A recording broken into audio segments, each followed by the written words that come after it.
I am Specialist Stephanie Grewell, and this is my story. I joined the Army October 7th, 2004. My job was a line medic. I did route clearance, I did combat logistics patrols, I participated in PSD, and I worked at the aid station. We woke up that morning at 6, started prepping for missions. The weather was really nice. It wasn't too cool, it wasn't too hot. It was just nice weather. It was the day after Thanksgiving, so we were all in pretty good spirits because we had Thanksgiving off. We were allowed to do, as far as combat missions, we did civil affairs that day, but we had no combat missions that day. So it was really nice. Everybody was feeling good from the civil affairs mission.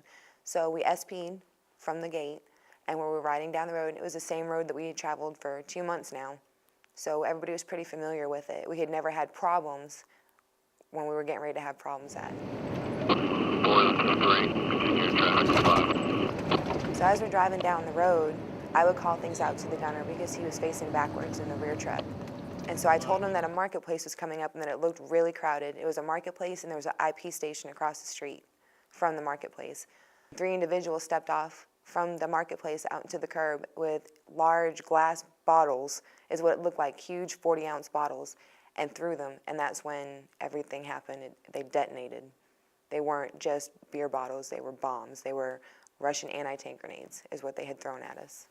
One hit the engine, one came through the TC side of the window, and one came through the gunner's hatch. Once they went off, everything kind of went black for a second, and then there was a great big orange light in the front of the vehicle because it was on fire. And then I felt burning in my face, and my arms and my legs, and I knew that I was alive because I felt burning. We couldn't get a hold of anybody on the radio, so I got out. And once I got out, they started shooting at us. I got out, I pulled the driver out and put him into safety because with the door open, it's up armored. They could have safety on the other side. Once we got back into our battle rhythm and there was other stuff going on, different IEDs, different instances where they needed medics, you stop focusing on all of it and you just start getting into your battle rhythm. And so it becomes easier, as well as, you see the people at the hospital that you try to help take care of. We did civil affairs, we got to play with children, we were always giving candy out or school supplies, and so sometimes the bad stuff would eventually just kind of go to the back of your mind.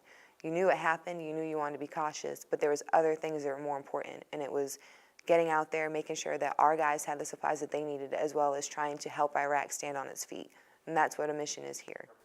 I am Specialist Stephanie Grewell, and this is my story.